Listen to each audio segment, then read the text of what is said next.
All right, ladies, we're going to go ahead and get started. Thank you so much. We really appreciate your joining us. We want to say welcome, everyone. I'm Rachel Platt. I'm the Director of Community Engagement with the Frazier History Museum. And tonight we are gathering to remember the ladies. We had hoped to do all of this in person, but the coronavirus, as you know, had other plans for us in 2020 during this centennial celebration of the 19th Amendment. So I guess the term we're all using is nevertheless, we persist. And that's what we're doing tonight. So we meet virtually with our author, Angela Dodson, and our guest interviewer, Betty Baye, veteran journalist Betty Baye. We want to thank Wells Fargo for being a sponsor of our exhibit at the Frazier, What is a Vote Worth? Suffrage Then and Now. And as soon as we can invite you in person, we promise to do that. And it looks like it's going to be soon. So fingers crossed, that is really good news. And we want to let you know tonight is the first of a two-part series, a speaking series between the Frazier and the Filson. Author Elaine Weiss is scheduled for June the 2nd, and you can visit the Filson's website to get details on that information. These programs are free, and for any reason you would like to donate to the Frazier tonight or anytime in the future, you can do so at fraziermuseum.org/donate and just earmark it for Remember the Ladies. So we want to thank you for doing that. It is trying times, as you know, for all cultural institutions, so any donations are greatly appreciated. All right, now to Angela Dodson, in case you don't know a lot of the details, a trailblazing journalist and author in her own right, becoming the first African-American woman promoted to senior editor at the New York Times. She worked for 3 years at the Courier-Journal. That was back in 1981. She was a copy editor. Betty Baye, another trailblazing journalist and author, worked at the CJ for years, but the two women actually met in 1981 in Louisville through the National Association of Black Journalists and forged a very long time friendship. Now, I hope they're going to tell the story of their first encounter. I'm not going to give it away, but I see them shaking their heads. Starting with the disagreement, and the backstory on that is very interesting. So stay tuned, Betty. You promised me that you would go there, so you definitely need to do that. Angela's husband, Michael Days, is also in the media business. He worked at the Courier-Journal for many years. They actually met before Angela came to work at the CJ, but they did marry while they were in Louisville. So there are a lot of connections to our city tonight.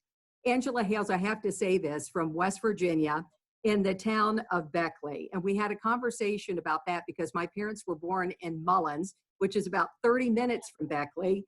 Beckley was the big city compared to Mullins, just so you know. That'll let you know the size of Mullins, West Virginia.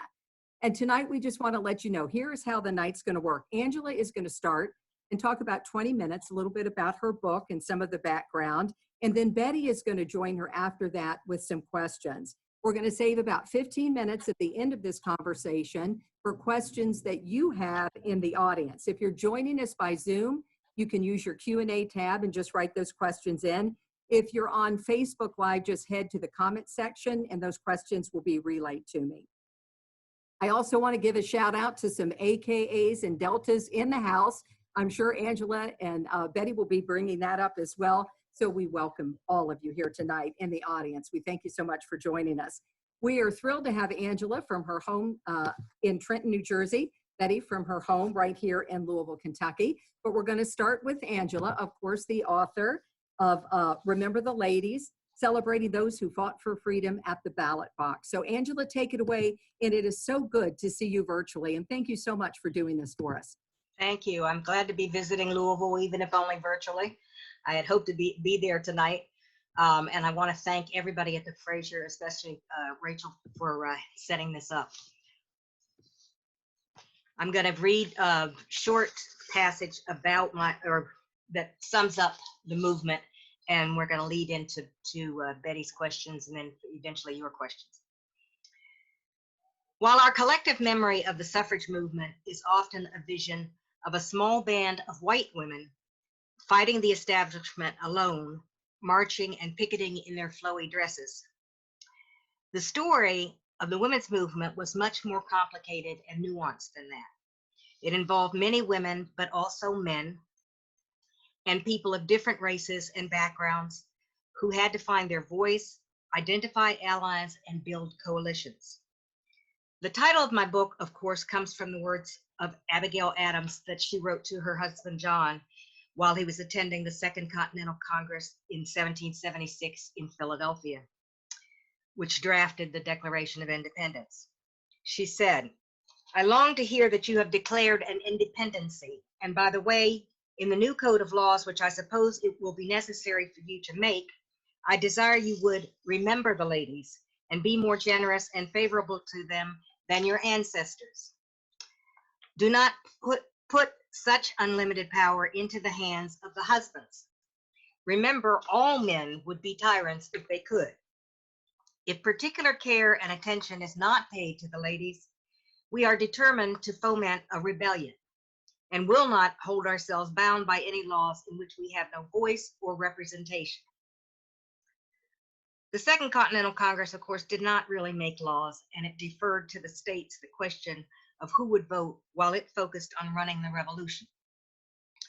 No female insurrection followed, but New Jersey was the only state to give women the vote at the outset.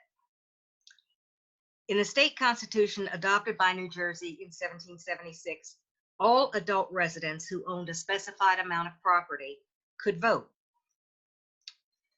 including women.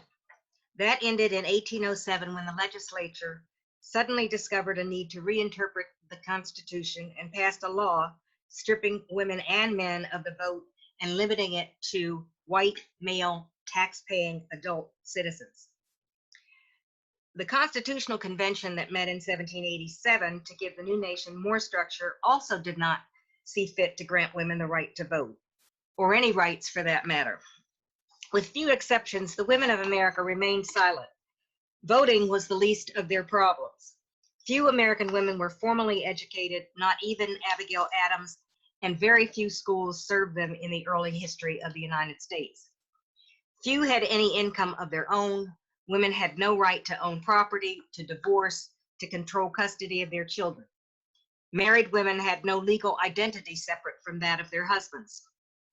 Heaven help them if their husbands were cruel or poor providers or drunkards or simply in poor health or disabled or dead. Women were strongly discouraged from public speaking.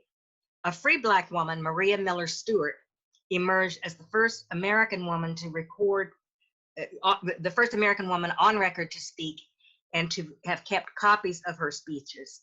She spoke before audiences of men and women, known then as a promiscuous audience, about political issues. She was also the first American woman to leave texts of her speeches on abolition, the education of girls, and other issues. Her speaking career lasted from about 1831 to 1833, cut short because of resistance to her speaking at all. At the same time, Quaker women were allowed to speak in their meetings and had often been educated alongside males. Thus, they became among the earliest leaders in the women's movement. Among them, Angelina and Sarah Grimke, who fled their family's South Carolina plantation for Philadelphia and became Quakers, fought hardest for the right to speak on abolition causes. However, when the male-run anti-slavery societies refused to allow women to take part, women, white and Black, formed the Philadelphia Female Anti-Slavery Society in 1833 and continued working together even after the Civil War. Most of these women were also part of an effort to boycott goods made by enslaved laborers: cotton, sugar, molasses, tobacco, rice. This became known as the free produce movement. I always like to say, think of the sacrifice that would take. Now I think some of us know during the pandemic. The first National Anti-Slavery Convention of American women, representing female anti-slavery societies from several states, met in New York in May 1837. When the Anti-Slavery Convention of American Women met again in Philadelphia in May 1838, rowdy crowds opposed to race mixing broke up the meeting. White women joined arms with Black women to help protect them as they dispersed and walked through the crowd. Later, the mob burned down the meeting place, Pennsylvania Hall, that very night, which was built at 6th and Race Streets by abolitionists and had opened only 3 days before.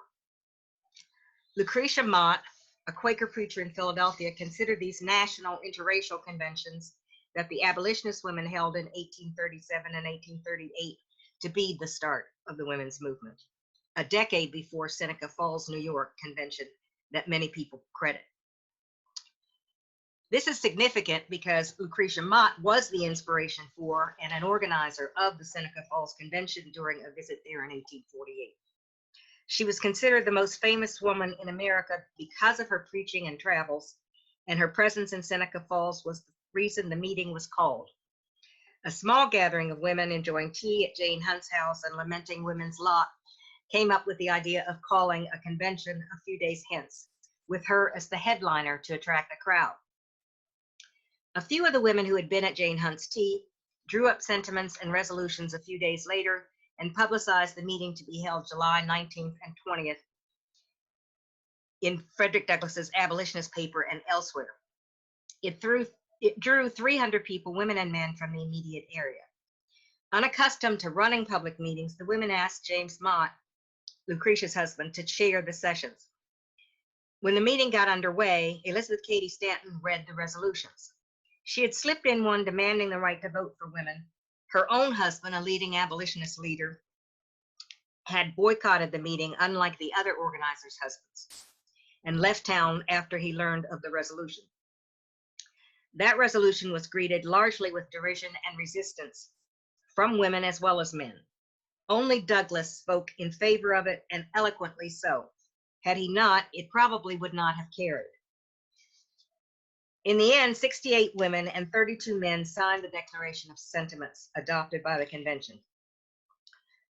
Other women's conventions followed over the next decade in several states, as abolitionists took the lead in starting the women's movement and remained a force throughout the Civil War. Leading men of the day, including William Lord Garrison, the abolitionist editor, Wendell Phillips, a Boston attorney and abolitionist, and Amos Bronson Alcott, educator and father of Louisa May Alcott, attended and helped organize these meetings. Black women, including Sojourner Truth, began attending and speaking out at these meetings as early as 1850. All these people were among the most radical of abolitionists. They did not give mere lip service to it. They lived it. Not only did many of them boycott the goods made with enslaved labor, some of them made their home stations on the Underground Railroad, and some wrote about their involvement. Elizabeth Cady Stanton, Martha Wright, another Seneca Falls organizer who was Mott's sister, and Susan B. Anthony, all are on record reporting encounters with and giving aid to runaways they or a relative harbored en route to Canada. Jane Hunt's house, where the Seneca Falls Convention was planned, was an Underground Railroad stop. The index to my book indicates I mentioned the Underground Railroad at least 10 times. Lucretia Mott also figured in a story many of us are familiar with. When Henry Box Brown escaped slavery and had himself shipped in a box to the Philadelphia Anti-Slavery Society, he was unpacked by William Still and other members. They promptly took him to Mott's house so he could tell his story because they knew she would get a kick out of it. Leading up to the Civil War, white abolitionists and black abolitionists, male and female, continued to work simultaneously in the women's movement, as well as other reform movements, including the temperance movement, where Elizabeth Cady Stanton and Susan B. Anthony had first worked together. Temperance was a women's issue because wives left at the mercy of alcoholic husbands with no legal protections were indeed in great peril. During this period, women also gained more access to education. Oberlin College opened its doors to women in 1837, and women's academies began to spring up. Educated women had a lot more to say about everything. Anthony, a school administrator, became a speaker on the abolition circuit, as did Lucy Stone, an Oberlin graduate, who emerged as a leader in the women's movement, and Frances E.W. Harper, a freeborn Black poet and Philadelphia educator. The meetings before the Civil War did not focus on suffrage, but rather on all the freedoms that women lacked. The rights to receive an education, own property, divorce husbands, maintain custody of children, and pursue professions. Leaders in the women's movement seized on the fight for the right to vote after the Civil War, when congressional leaders proposed giving the vote to Black men by way of a federal amendment, the 15th. If Black men could have it, why not women? Phillips had told women's rights leaders that it was not politically feasible to press for women's right to vote as abolition leaders sought a vote for the newly freed Black men. He told them that this was the Negro's hour. In 1866, Harper gave a moving speech before the National Women's Rights Convention, demanding equal rights for all, including Black women. She stated, "We are all bound up together in one great bundle of humanity, and society cannot trample on the weakest and feeblest of its members without receiving the curse in its soul." Stanton and Anthony nevertheless struck out on their own. Stanton stormed out of a meeting of the American Equal Rights Association, which was formed in 1866 to fight for voting rights irrespective of race, color, or sex. With Anthony, she formed the National Woman Suffrage Association to work for the women's cause only. Later, Lucy Stone and others, men and women, formed the American Woman Suffrage Association to continue the fight to ratify the 15th Amendment and seek women's suffrage at the same time. Henry Ward Beecher, a leading minister, became its president. Those who had worked together on abolition began to change sides, but some divided their time between the two groups. The organizations remained separate until 1890, when they merged to form the National American Woman Suffrage Association. Even after the rift over the admission of women in the struggle for the 15th Amendment, Frederick Douglass continued to attend women's rights conventions till the day he died in 1895, except those in the South, to which Anthony disinvited him, as she pursued a Southern strategy to attract reticent women of that region into the fold. Anthony and Stanton had gotten a federal amendment for women's suffrage introduced in 1878 by Senator Aaron Augustus Sargent, a California Republican and husband of a suffragist. But they mainly pursued a strategy to get it passed in Congress without much success. Stone's group focused on trying to get men to introduce and vote for referenda in the states to allow women to vote. Since only men could hold office, introduce legislation, and vote, the movement was heavily dependent on persuading men and was not having much luck. At the beginning of the 20th century, most of the older leaders had died out. The National American Woman Suffrage Association was under the leadership of Carrie Chapman Catt and had gained allies among some wealthy women and men, and from the Women's Christian Temperance Union. Alice Paul, a Swarthmore College graduate from Mount Laurel, New Jersey, fresh from her experiences in militant British suffrage movement, at first joined NAWSA, but soon formed her own congressional union for women's suffrage and later the National Women's Party. She began taking a more proactive approach. Woodrow Wilson, former president of Princeton, had been elected president and was not a supporter of women's suffrage. Carrie Chapman Catt hoped the power of persuasion would work and dedicated her organization to women's support activities for World War I. Alice Paul's supporters began picketing the White House daily. Many of Paul's picketers went to jail and suffered horrific conditions, beatings, and forced feedings to secure passage of the 19th Amendment. Wilson eventually shifted his support to the amendment. Congress passed it, and the states ratified it. And so here we are celebrating its centennial. Betty? Thank you, Angela. You're welcome. Okay, my video went off. Okay, there you go. Okay, thank you, Angela. Okay. At the very least, I don't know why this thing is still on my screen. At the very least, what you have done an amazing job to really distill into 6 pages, which is a whole year's worth of work and research, and even before that.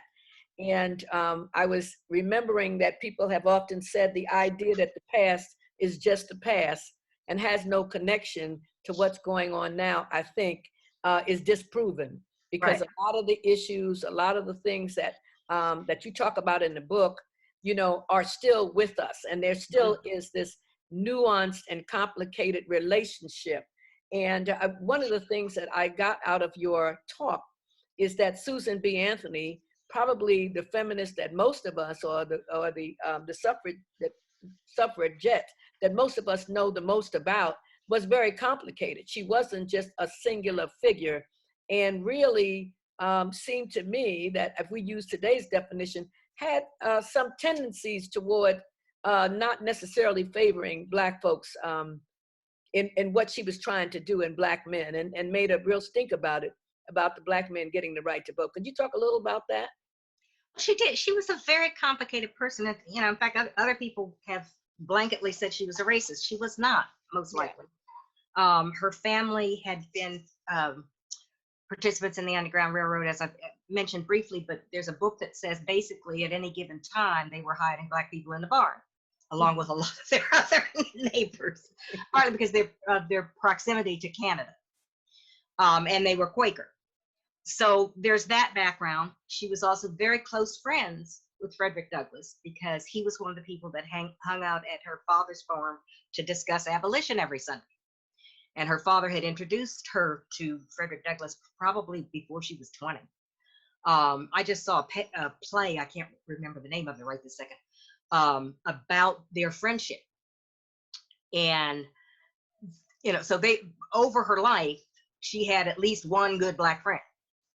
But she was not above asking him not to come to the convention in Atlanta or New Orleans so that people would not see this big Black man sitting on stage next to these delicate white women, because that might offend their white host.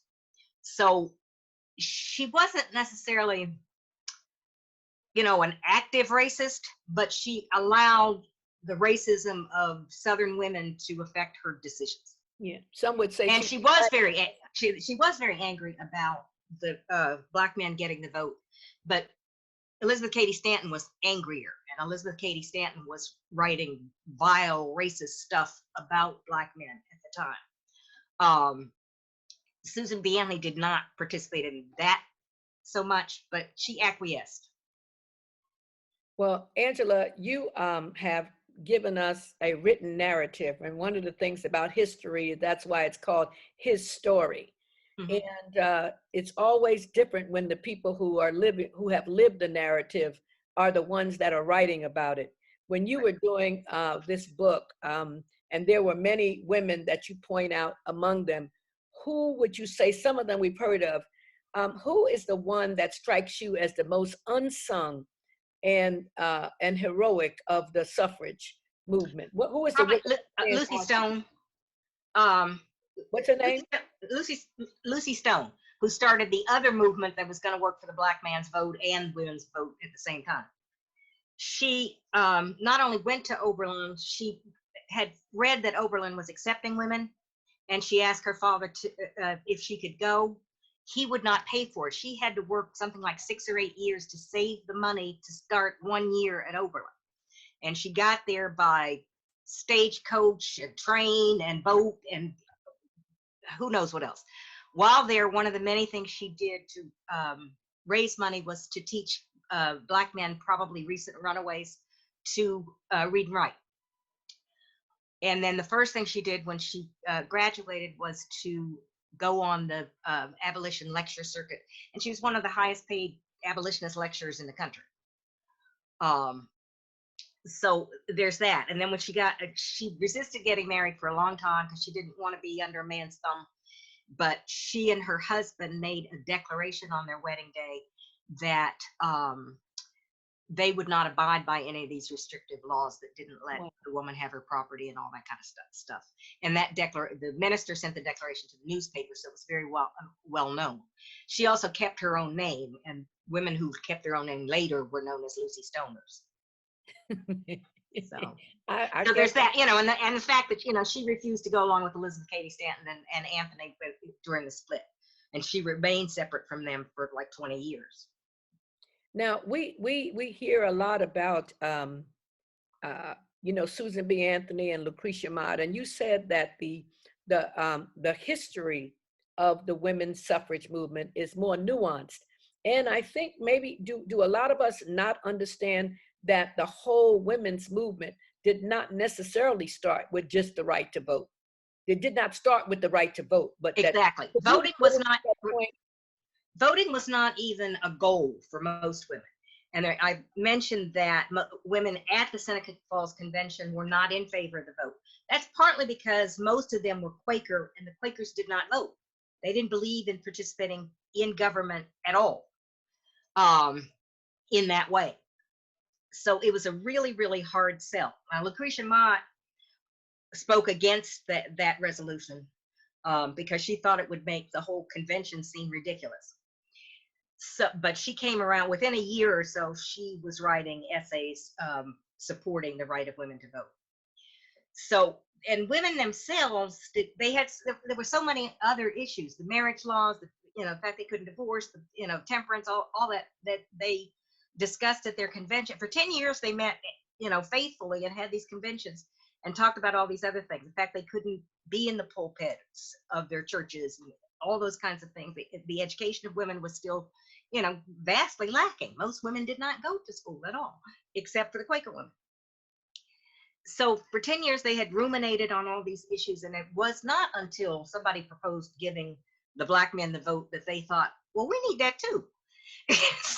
So then it became, from that very moment, it became the focus of all women's activity, pretty much, because they saw that the vote was the answer to a lot of these other things. Well, Angela, when you were writing this and plucking these nuggets of history, because what is so delicious about your book is that one can dip in and dip out. Right. And it's an almanac, like it's, you can sort of pick up where you want to and then come back in and do something. But when you were writing it, what did you ever consider? What were these homes like where you had these people who were virulently anti-slavery, but also opposed to their wives and, have their daughters participating in some way? I tried to imagine what the tension would be like in those homes. Well, to some extent, the extent to which there were the Quaker homes, women had agency and freedom. They could speak in church. They were often educated alongside their, brothers and other, boys in the community. So there wasn't that much tension in that way between their abolitionist ideas and their women's ideas. The problem comes up with people like Stanton's husband. They were not Quaker, and he was not crazy about this women's rights thing. He doesn't. I don't know of any writings where he elaborated on it, but the fact that he left home rather than go with her to the meeting for her to read this resolution tells you something. So I would guess in non-Quaker homes there was more tension, but there also was not as much pro-abolition work in non-Quaker homes. And Angela, among the African American women who worked in the suffrage movement, Mm-hmm. what about their relationships with these women who, I mean, it seems to me that even today there seems to be, and there was certainly back in the day when the women's rights movement was really taking off, some tension between Black women and white women in the movement. And a lot of Black women were said, as my friend Fran Bill said, the double consciousness, we're both Black and female. But what about, does any of that history drags over, and how did those women navigate that with women that they, may have been ambivalent about, but were pragmatic enough to say we need to get the work done? Right. Well, I think there's a couple of things that come to mind. Definitely there was tension. Frances E.W. Harper, I believe in the same speech that I cited, also says that white women should go ahead and have the vote with it, or that they were so caught up in their airy nothingnesses that maybe they should have the vote. And she definitely was often at odds with it. Ida B. Wells did both. She worked with white women closely. She not only told Susan B. Anthony off about the Southern strategy thing because she was giving aid and comfort to the racist, but she also stayed in her home when she went to Rochester. Susan B. Anthony sponsored her lecture trip or something. And Susan B. Anthony also fired her own secretary because she wouldn't take dictation from Ida B. Wells as she had asked her to do while she was out. She came home and Ida B. Wells was furiously writing her own stuff, and she kicked the woman out this very same day. So I think one of the lessons we can learn from these women is they can often work with the white woman and cuss them out at the same time. which is a skill that, some of us need to learn. Ida B. Wells, it's often said that Ida B. Wells refused to march at the back, or refused to leave her delegation in the parade, the 1913 suffrage parade that we'll talk about some more. She didn't just refuse. She pretended to comply. She left, which I think is much more profound. She left, disappeared, and then when her delegation passed where she was hiding in the crowd, she stepped out and marched with her delegation. And there's newspaper pictures of her showing that. So we know that happened. So, there were a lot of cases, and Sojourner Truth is the other one I want to talk about. Sojourner Truth, as I said, had been active from about 1851 or so. And she played it both ways. When the two sides split, she would attend stuff with Anthony and Stanton and speak out for, she spoke in favor of women having the vote before black men. But she would also attend Lucy Stone's group too. So, she played it both ways when it was, convenient for her. So a lot, Mary Church Terrell went to several of these conventions. There's another woman, Adele Hunt Logan, I think, who probably passed to attend the Southern conventions. Black women were asked not to go, and it's believed that she passed to get in. Well, explain pass, because don't assume that she pretended she was light enough that she could be taken as white, and she took advantage of that. Yeah, that was quite a bit of that went on. Right. And she was also the woman who she convinced black women that they should march in this parade in 1913. Okay. Now you signed my book. When you signed my book, you said the struggle continues, and I'm curious as to when you say the struggle continues, because if you think about, say, Barack Obama's election, some people thought we were post-racial. There may be some who are under the impression that we are post the necessity for women to speak up, because women are doing so many things these days. So when you say the struggle continues, what do you mean? Well, we still haven't passed the ERA. We still don't have equal pay with men. Women still struggle in the workplace to be recognized. We have a fraction of the CEO jobs in the country. There's all kinds of measures where women are still fighting and struggling, and are not considered equal to men. The work, as we say, we have to do it twice as good to be thought half as, or twice as good to be thought half of, and do it backwards in heels, whatever.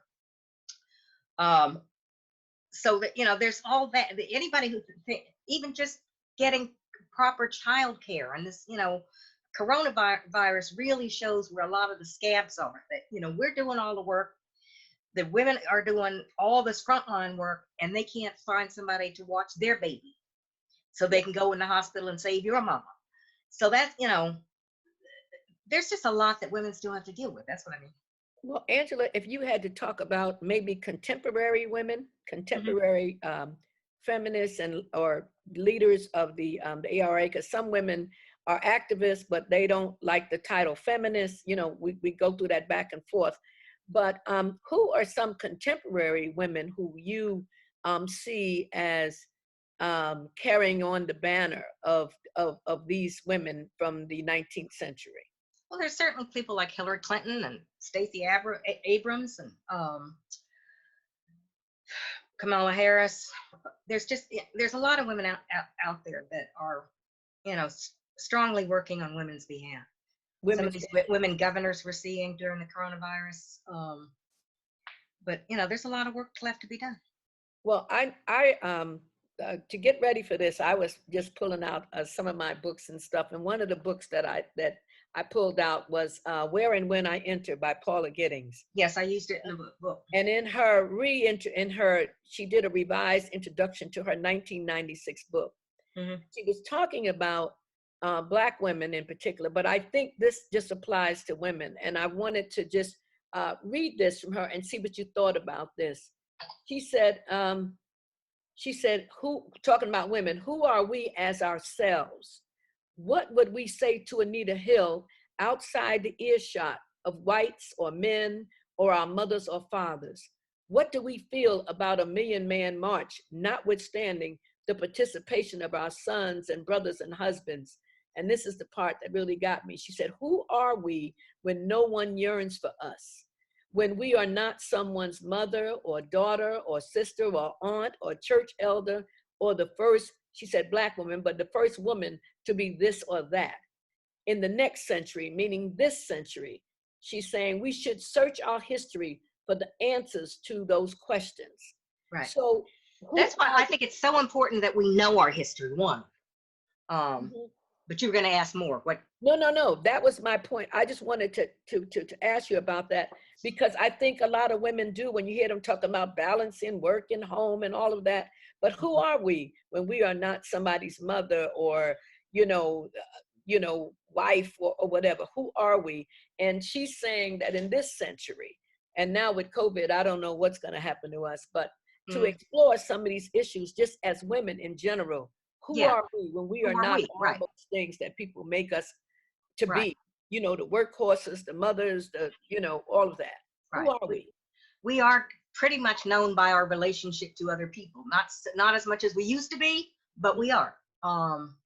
So that that's a problem for many women. And I during the lockdown for the virus, I worry about a lot of my single friends who are home by themselves all the time. And I was asked to take that motherhood challenge on Facebook the other week, where you post 10 pictures of your life as a mother. And I thought, every time I thought of somebody, I realized of my friends, I realized how many of them were never mothers. Maybe. And it's deep at our age, especially. I mean, some of us are close to 70 or on the other side. And so we have all these single friends who never had that experience of having a child or, being somebody's mama or even somebody's adopted mom. So that, that was revealing to me. Well, I think, and probably we can have some time for questions. Those are my questions, but I think we can give a few extra minutes to some of the people out in there in the wherever they are in the country who have joined in this conversation and may want to go through Rachel and ask some questions. Yeah, we do have some questions. I'm going to get to in 1 second. Now, Betty, one thing, tell us about that disagreement when you and Angela first met back in 1981, because I promised that story. So just kind of retell it. It's the first time you all had met, and it was at the NABJ? Yes. And we were here in Louisville, Kentucky, and I never dreamed that I would end up living here. Louisville it's the first place I ever flew to on an airplane also when I was 17. But I didn't know Angela from a can of paint. And actually, I was kind of new to journalism. Right. I came out of the civil rights movement, actually, and the Black theater. And so we were having this discussion, and we were talking about whether one is a journalist or a Black journalist, and not wanting to always be the one to have to do the Black stories. And I was arguing that, of course, we had to do the Black stories, simply because if we didn't do it, they might not get done, or if somebody else did it and didn't understand the culture and stuff, we would get a miss. And so a lot of that, of course, is what happened. We get these sort of strange stories. But Angela, who was in the business longer than I was, she really knew how the newsrooms, I think, worked a little more than I did. Angela, tell your side of it. And I was saying, who was this woman talking about? My side of it, and I was living in Louisville at the time. It was a panel discussion during the Black Journalist Convention. And I had made remarks, I believe, from the floor. I don't think I was on the panel. That when I went to my first job, I had told them basically I didn't want to be the Black reporter, and I didn't really want to cover all the Black stories. And I was assured that I wouldn't have to because they had a nice white guy who did those stories. But after the panel, Betty came up to me and basically confronted me. It just kind of blew me away. But we've been friends ever since. That's the short story. And by the way, I was married there at Farmington. All right. Well. Oh, my dear. All right. Now we have some questions, and this comes from Chris. He said, William J. Simmons, namesake of Louisville's HBCU, was the first person to hire Ida B. Wells as a journalist. and is considered more progressive than his peers on women's issues? Was he publicly supportive of women's suffrage? In addition to Douglass, were there other Black men who were especially supportive of women's suffrage? There were many Black men. I'm not familiar with his relationship to the movement, but I suppose he would be. There were many Black men, particularly in the Philadelphia area. A man named William Purvis, for one, comes to mind. Some of the others don't come to mind. But you know, all over the country, there were people who were active. There's a man named, I think it's Charles Remond, from Boston. Several of them were in the abolition movement and therefore moved into the women's movement as the women did, and they were active in the temperance movement as well. And I think just about a note about Simmons, I believe he was also a minister.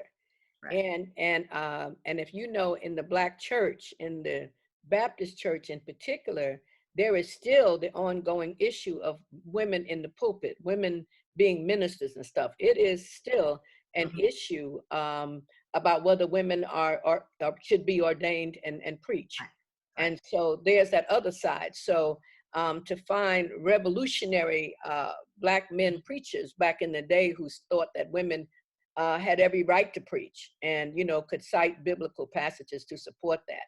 So there's also that. I mean, even within, you know, that community, there are still men today who think that women should not be in the pulpit. Mm-hmm.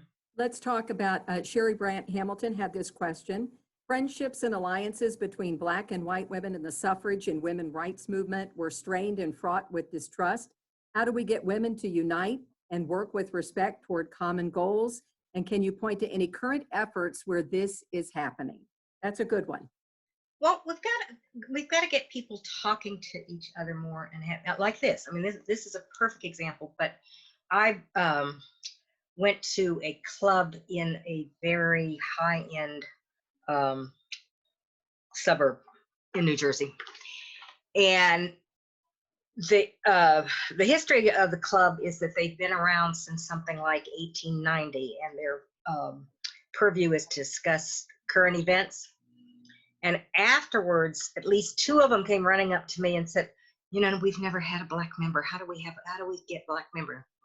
I don't think they've been looking for them that hard if it's they're more than 100 years old. But I suggested that, you know, one of the things that we're doing in the Black community a lot is partnering. Or my sorority, Alpha Kappa Alpha, decides that they want to do something, then we might ask the League of Women Voters to meet with us or to help sponsor it or whatever. And I know the Deltas are doing a lot of the same things. But by partnering these organizations that had been, you know, traditionally Black and traditionally white, not to mention just integrating some of them, could be a way to start. And having more, you know, more conversations like that. When we ever get back to having live meetings, you know, having meetings where we talk about what are the issues that could unite women. One of the things I talk about sometimes when women want to talk more about contemporary politics in my speeches is that we have to figure out whether there's a women's agenda that we can agree on. Now, it probably won't be reproduction issues or things that are so contentious, but can we unite around the fact that most women want better education for their children? Most women want better health care, period. And, you know, so on and so forth. What are those issues? If we had to come up with a women's agenda, what is it? All right, we have another one. This from Kathleen. Since Susan B. Anthony was initially and naturally raised to be an abolitionist, and that was her first primary mission, it is awkward to label her as an enabling racism. Perhaps she wanted men, women, Blacks, and whites to all be treated equally with simultaneous right granting as citizen persons, voters, property owners, having careers. What do you think? I'm sorry, say that again, but I'm not sure what the question is. She was just saying, since Susan B. Anthony was initially and naturally raised to be an abolitionist, and that was her first primary mission, it is awkward to label her as enabling racism. Perhaps she wanted men, women, Blacks, and whites to be treated equally with simultaneous right granting as citizen persons, voters, property owners, having careers. What do you? She didn't want simultaneous rights. I don't think. I mean, I don't think there's any question that she enabled racism. It was blatant. It's in writing. That her peers saw it that way at the time.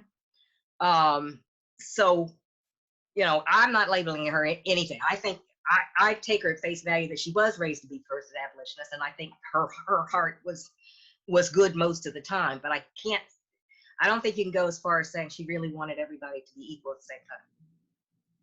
All right. Can you talk a little bit about the noticeable organizational tactics borrowed from the women's suffrage movement pre-1920 in the civil rights movement of the 1960s? Say what?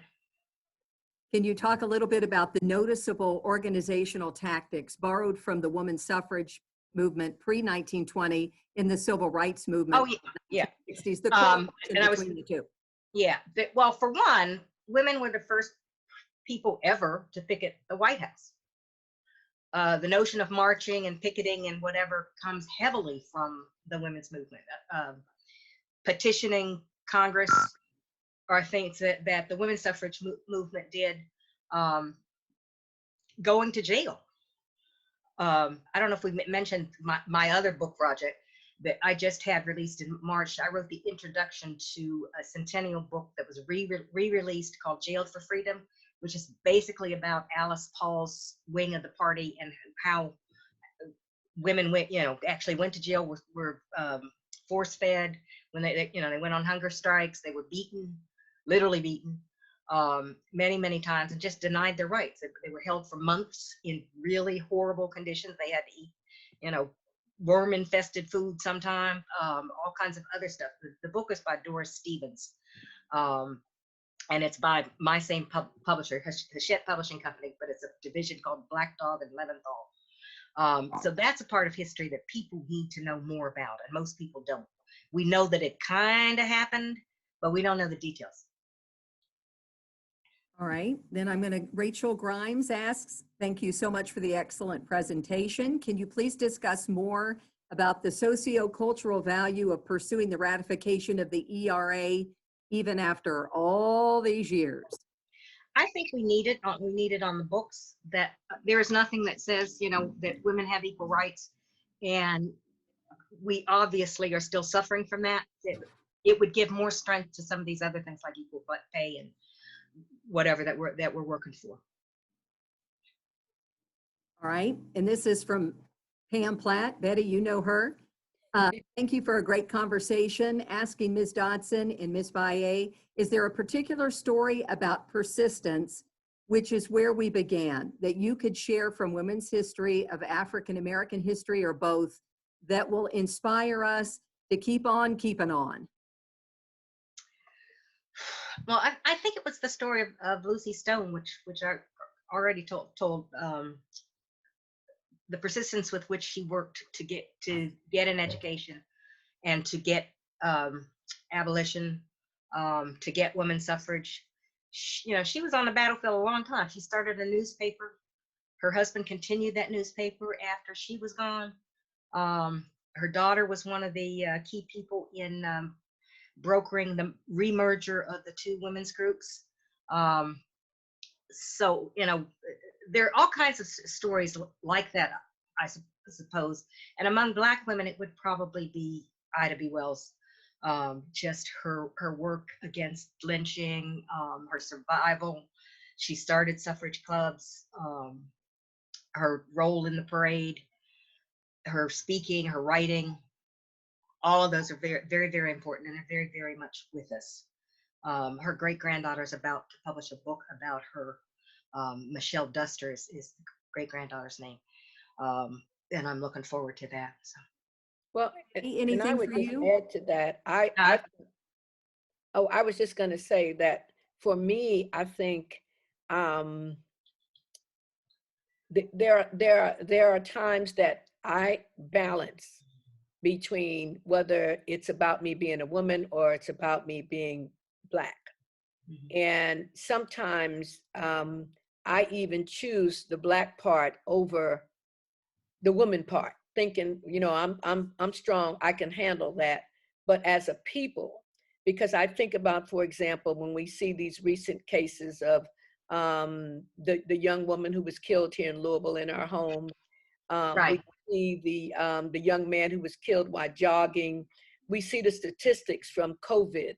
And I always think, you know, those are people's daughters and sons. And, you know, we see the image of the person, but sometimes we miss the mothers, the women that birthed these people, and to see your children suffering like that. And I say that as a woman, I feel that pain in particular. But I also know that there are things that happen to me just because I'm Black. And I've, you know, I try to balance the two. And I think that there have been times that I admittedly have stepped back and let a man step forward, because there's this notion that in some ways that Black men are fragile. And a lot of the efforts are directed toward the Black boys. You know, we gotta save our boys. And sometimes the assumption seems to be that the girls will just be okay anyway. And so I think we have to, for me, I am inspired by women who do both. You know what I'm saying? Who manage that, because that is the extra burden that we carry. And I think Rachel and probably Pam, your sister, now we've talked about it in the newsroom. I never just felt like I was just able to just be a journalist or just be a writer. I felt that there was this extra burden that I didn't mind carrying, but I'm not sure about the names that I got called, the things that happened to me that I still had to go on and still being called the most horrible racist thing. Is it because I'm a woman, or it's because I'm a Black woman with an opinion, or what? So, I mean, I think I balance it. And I tell you that I have, as they would say, I do have some very close white women friends. And part of why I cherish them is because they don't try to be Black. You know, they just are who they are. And my friend Kathy, I always tease, I say, Kathy, I love you because you don't really pretend like you like Aretha Franklin. You like Madonna and all of that stuff. And you don't try to fry chicken when I come over. And I feel like once you get past that, my friends don't feel the need to let me know how Black they are. We can just be girls. Right. And sometimes it's hard to get to that, I think, to have that level of trust that you don't always have to pretend to be anything. You could just be women doing women's stuff. If that makes sense? Yeah. I have a friend like that. We've been friends for like 35 years or more. And when we used to work together, she said, people would look at her like, what do you two have in common? She said, we have the same mother. Meaning that we were both raised by Southern mothers. We learned the same things about manners and, dignity and whatever. So, our mothers had the same sayings, had the same rules, had the same everything. So, and then we found out later that basically we had the same dads too, because they were both technical people. And it just very much alike. So I'm going to get back to one more question, then we're going to have your final thoughts of the evening. You were talking about voting. Let's talk about the current political climate. Oh, let's not. Okay. I don't know that we're going to have time for everything that we have to say, but the question, voter suppression is at an all-time high in efforts to halt mail-in voting being discouraged. States penalized if they use it by the current president. What are your thoughts? Right, poll places being moved, all kinds of things. I think, voter suppression is the issue of our day, and that's one reason why, it's so important that we know how much we have spent trying to get a vote, and to make sure we use that vote to, to move forward, and that everybody gets out there and vote. You mail in your ballot, stand in line 10 hours if you have to, but we've got to vote. So it's more important than ever. Yeah, and I think it's a very, this is not normal. This is not a normal political situation. It is the Constitution, which, I just finished reading the 1619 Project in great detail by the New York Times. It's a flawed document, but it is being challenged in every kind of way that we've never seen. I think, well, not in my lifetime, in terms of challenging the norms of what is just standard. And I think that, it's clear to me that this just didn't happen. We've been leading up to this for some time. And I think those of us who do not vote, or say, for example, people were saying, well, anybody but Hillary. You know what I'm saying? And then I think, well, how you like me now? You know, you decided you weren't going to vote or to do whatever. So I'm saying, and now you're complaining about what we have. But the fact of the matter is that, you know, whatever reason, you couldn't bring yourself to vote for a woman. And this is what we have. But I don't know how we come back to where the struggle is going to be ordinary, because these times are so unusual that I think the struggles of even the next 5 or 10 years are going to look kind of different than they did in the past. We don't know how long we're going to have to wear masks. You know what I'm saying? We don't know how long we're not going to be able to organize and meet in person. So I think that, and out of this is going to come something, I'd like to believe, something that is better, that leads us to the so-called image of a more perfect union, because we are learning a lot about ourselves in our solitude. We are learning a lot about ourselves. And this may be the opportunity for us to be quiet and sit still. And when we have all these divisions in normal times, to see that how we really are all in this together. Ladies, we only have a couple more minutes. I can't thank you enough, but I kind of wanted to get each of your final thoughts moving into the future. You know, like we said, it's an election year. We're coming out of this pandemic. I mean, it's just the most turbulent of times with just all of the things that have been going on. Hope for the future, hope for women uniting, your thoughts just moving ahead and on everything reflecting about women moving forward. Betty, we'll start with you and let Angela have the final word. Right. Well, I don't think we have a choice. I think that we're in this together. What we've done to the planet and is being done to the planet, it is not, if we are going to all burn up because the sun is going to come and get us, and these noxious fumes and the pollution and other stuff, it's not going to just pass over my house and skip me because I live in a good neighborhood. I think maybe, you know, again, I think we don't have a choice but to try to figure out how to work together. And as Angela said, find common ground. We may never agree on everything, but what we can agree on, we can have an agenda for that. Right.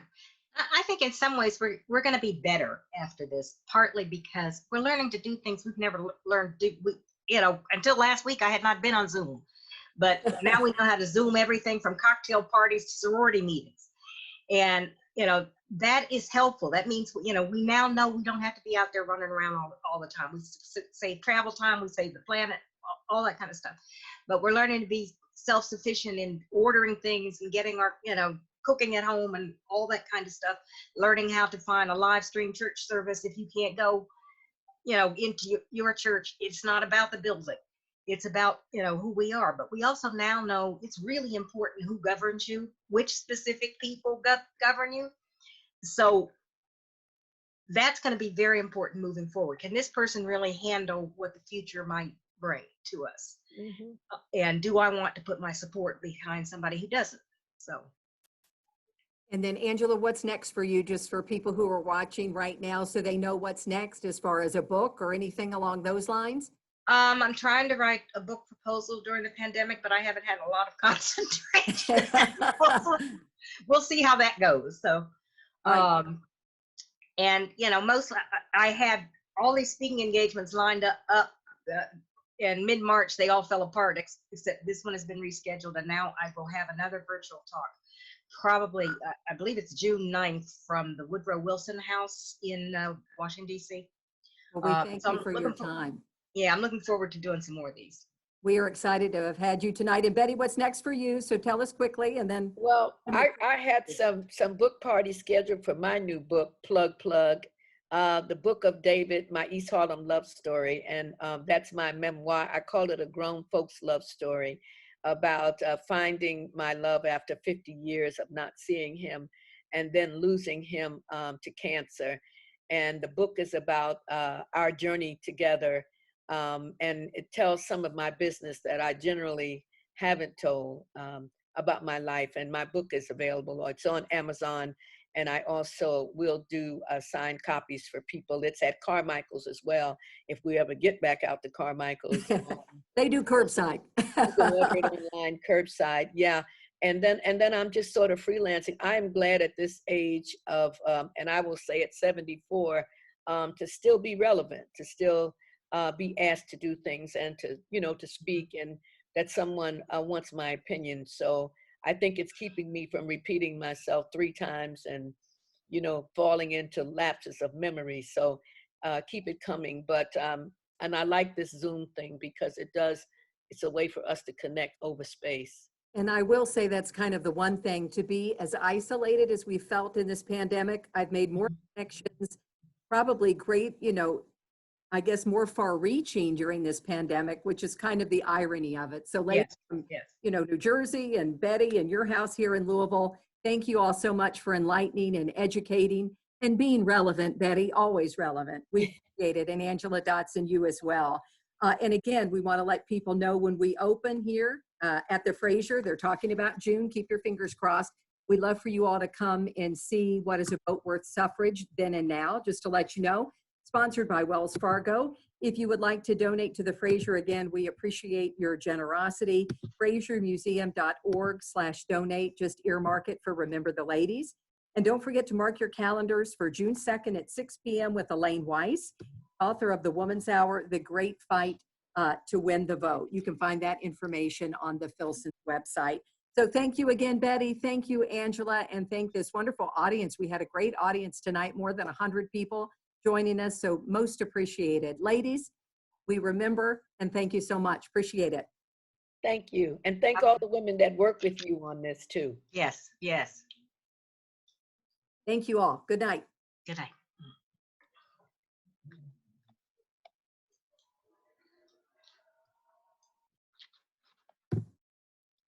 Thanks, Betty.